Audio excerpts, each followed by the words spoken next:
Et qu'on avait hâte de le visiter de nouveau. Pierre Lemieux, KK International.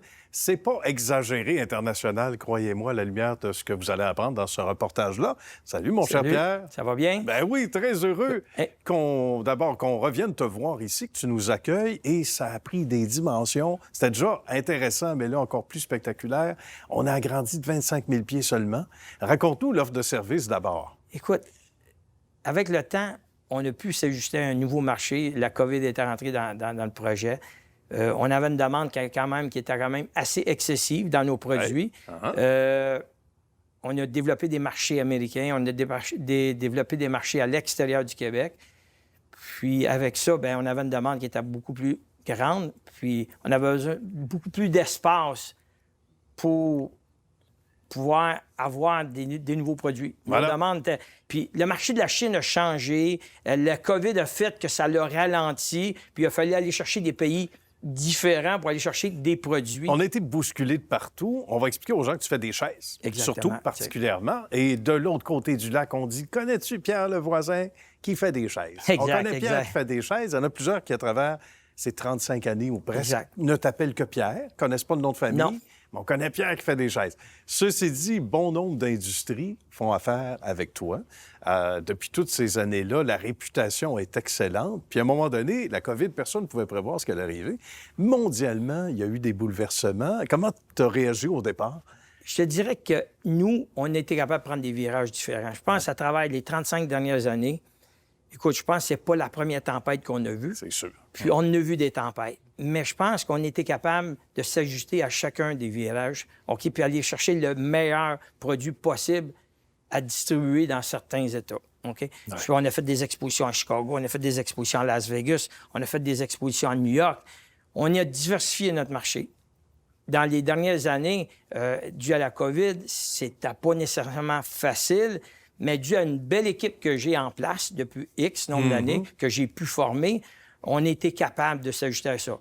C'est sûr qu'avec la jeunesse qui est en arrière de moi, me fait permettre de m'ajuster à de nouveaux modèles. On était chercher des modèles au goût du jour. On était chercher des designers. Je pense qu'aujourd'hui, il faut laisser la place à ces jeunes-là qui nous amènent des nouvelles idées pour être capables de pouvoir servir ce marché-là. Ouais. Parce que ce Se marché-là, dépasser. aujourd'hui, c'est un marché qui est demandant. OK? C'est un marché que... Aujourd'hui, là, il y a un Grec qui me disait, tu sais, Pierre, quand on s'assied dans un restaurant, on a le choix. Il dit, on a le choix de la vaisselle, on a le choix de la coutellerie, on a le choix du napperon, puis on a le choix de la musique. Si ces gens-là font pas le choix, s'ils sont pas capables de s'ajuster à ça, bien, où est-ce qu'ils vont? Ils vont ailleurs. Tout à fait. Écoute, je Parce pense qu'on embrasse l'ambiance aussi, pas juste le menu. Puis l'ambiance, c'est aussi le mobilier. Et il faut expliquer aux gens que c'est vraiment du cas par cas. Donc, on va dire custom en latin. Exact. Tu as des entités qui t'appellent de partout dans le monde en disant, Pierre, nous autres, on a besoin pour une loge au baseball, exemple de table, Exact. mobilier. Et ça va dans toutes les directions. Ça doit être gratifiant, Écoute, ça doit être satisfaisant. le plus surprenant, c'est Dubaï. J'ai vendu des banquettes de restaurants dans des cafés à Dubaï. Écoute, tu vas me dire, comment tu as pu faire? On a passé par Comment un tu as agent. pu faire, Pierre? C'est ça. On a eu des agents à Boston. Boston a eu des contacts à Dubaï. Écoute, ça nous permet de diversifier notre produit. Encore et encore, à tous les ans. Ma fille, mon fils, les gens à l'interne ici me permettent d'aller chercher des...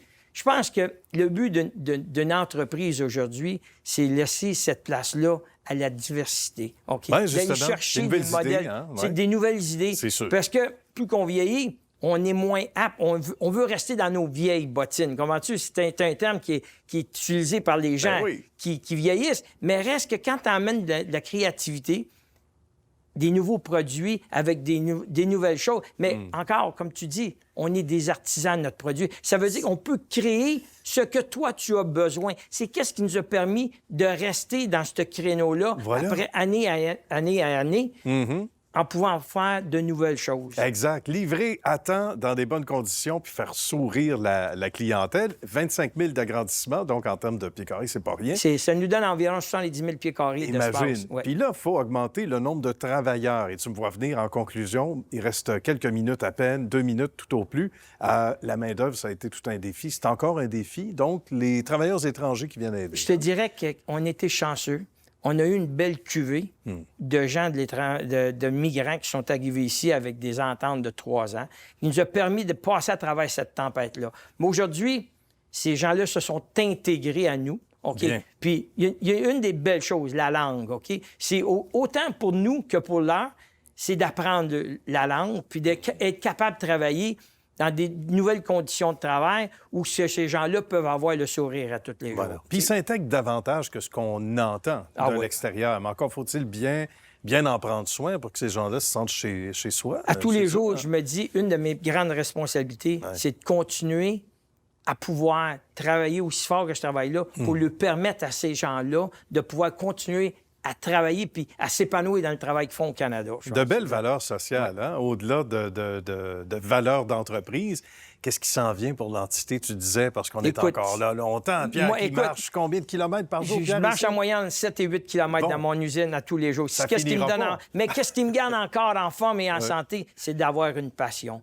La chaise est une passion pour moi, en espérant que le futur me garde encore en santé aussi longtemps pour que je puisse permettre à tous ces gens-là qui travaillent pour moi de continuer à travailler. Tu sais que les coachs au hockey disent ça souvent, Pierre, il faut être assis dans la bonne chaise. Pierre, il a trouvé sa chaise. Il a trouvé ses chaises. Hein? Exact, oui. Ça a été un bonheur, Pierre. Merci grand plaisir. Merci. Puis on se retrouve sans doute prochainement. Excellent. Merci. Bravo, bonne suite de succès, cher. Merci.